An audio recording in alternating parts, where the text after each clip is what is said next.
во опуштена македонска кујна, а тешки еу теми. Наумовски на појадок со амбасадорите. Овој пат дискусијата за евроинтеграцијата на земјава доби друга димензија, во една скопска кафејана. Во пријатна атмосфера вице-премиерот објаснуваше што работел цела година, но и детално ја слушна перцепцијата на дипломатите. Пофалби, критики и успеси се падна на маса. ФР алармираше за законите со европски презнак да се имплементираат, а не само да се усвојуваат во собранието.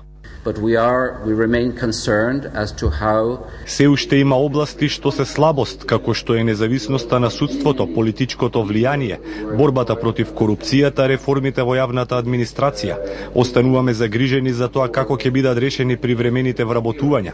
Има многу луѓе што работат со привремени договори, што одвара простор за политичко мешање.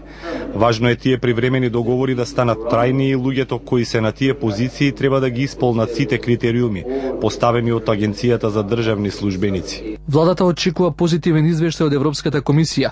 Наумовски вели дека успешно се исполнува Европската агенда.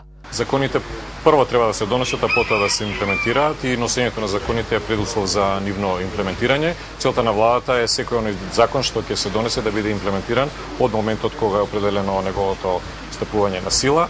Сите закони кои што владата на Република ги носи и оние кои што се поврзани со Европската агенда и оние кои што не се поврзани се носат со цел да бидат целосно имплементирани. Евроамбасадорот не може да предвиди каков ќе биде ноемврискиот извештај, но е дециден.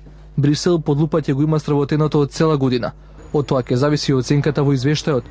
Груевски заминува за Брисел. Утре се стрекева со еврокомесарот за проширување Фуле, ке реферира до каде се реформите, но и решавањето на спорот со Грција.